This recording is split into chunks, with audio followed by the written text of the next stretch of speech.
ଓମ୍ ସାଇରାମ। ଆଜିର ସାଇ ସନ୍ଦେଶରେ ବାବା କହୁଛନ୍ତି, ମୋର ପ୍ରିୟ ସନ୍ତାନ, ଯଦି ତୋ ଜୀବନରେ ବହୁତ କିଛି ଅନ୍ୟାୟ କରୁଛନ୍ତି, ଯେଉଁମାନେ ବି ସେମାନଙ୍କର ପାପ, ଯଦି ତୁ ପୁଣ୍ୟ କରୁଛୁ, ସେଇଟା ତୋର ଧର୍ମ ସନ୍ତାନ। ଯେଉଁମାନେ ପାପ କରୁଛନ୍ତି ସେମାନଙ୍କୁ ତାଙ୍କ ରାସ୍ତାରେ ଛାଡ଼ିଦେ। ସେମାନଙ୍କ କଥା ମୁଁ ବୁଝିବି। ତୁ କାହିଁକି ମନ କଷ୍ଟ କରୁଛୁ ସନ୍ତାନ? ତୁ କହୁଛୁ ବାବା କାହିଁକି ଏମିତି ପାପ କରୁଛନ୍ତି?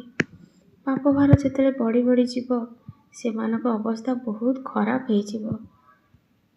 କାହିଁକି ବୁଝୁନାହାନ୍ତି?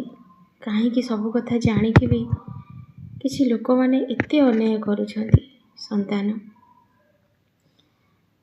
ସେମାନେ କେବେ ବଦଳିବେନି।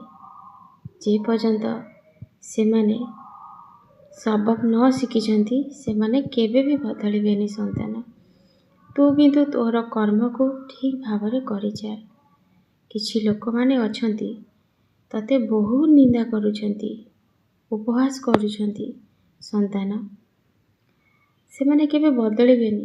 ସଂସାରରେ ସବୁ ମଣିଷ ସମାନ ନୁହନ୍ତି। ତାଙ୍କୁ ତାଙ୍କ ବାଟରେ ଛାଡ଼ିଦେ। ତୁ ଜମା ମନ କଷ୍ଟ କରନି ସନ୍ତାନ। ତୁ କାହାର କଥାକୁ ମନ ଭିତରେ ଆଣେନି। ଯେତେବେଳେ ତୋ ମନ ବହୁତ ବିଚଳିତ ହେଉଛି, ସେତେବେଳେ ତୁ କ'ଣ କରୁଛୁ ନା, ତୁ ତୋର ମନର କଥାକୁ କାହା ଆଗରେ ପ୍ରକାଶ କରୁଛୁ।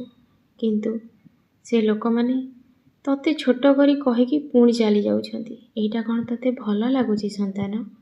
ସେଥିଲାଗି ମୁଁ ତ ତତେ ସବୁବେଳେ କହିଛି, ତୋ ମନର କଷ୍ଟକୁ ତୁ ସବୁ ମୋ ପାଖରେ ପ୍ରକାଶ କରିବୁ, ଆଉ କାହା ପାଖରେ ନୁହଁ। ମୁଁ ଜାଣିଛି ତୁ ବର୍ତ୍ତମାନ ବହୁତ କଷ୍ଟରେ ଅଛୁ। କିଛି ଲୋକ ସବୁବେଳେ ତତେ ଖାଲରେ ପକାଇବାକୁ ବସିଛନ୍ତି।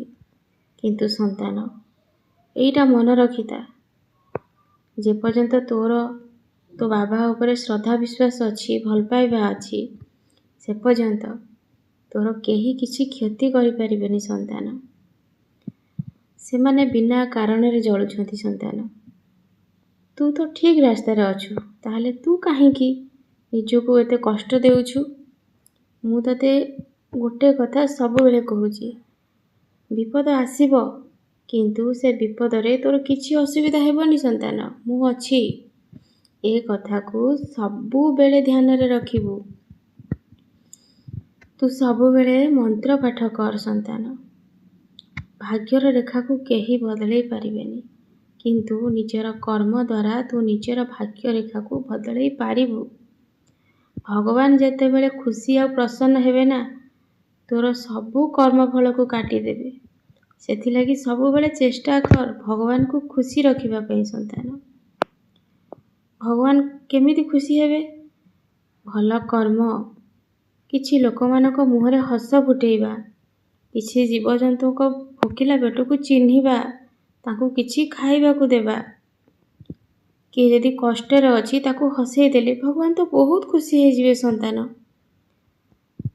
ସେଥିରେ କିଛି ବି ଅସୁବିଧା ନାହିଁ। ସେମିତି କଲେ ତୁମର ବହୁତ ମଙ୍ଗଳ ହେବ ସନ୍ତାନ। ଜୀବନରେ ଛୋଟ ବଡ଼ ସମସ୍ୟା ଲାଗିକି ରହିବ, ସେଥିପ୍ରତି ତୁ ଧ୍ୟାନ ଦେନି। ତୋର କର୍ତ୍ତବ୍ୟକୁ ତୁ ଠିକ୍ ଭାବରେ କର। ଯେଉଁ ମଣିଷମାନେ ତତେ ଖାଲରେ ପକାଇବାକୁ ଚେଷ୍ଟା କରୁଛନ୍ତି, ତୋ ଖୁସି ତୋ ପାଖରୁ ଛଡ଼େଇ ନେବାକୁ ଚେଷ୍ଟା କରୁଛନ୍ତି, ସେ କଥା ମୁଁ ବୁଝିବି ସନ୍ତାନ। ତୁ ଚିନ୍ତା କରନି।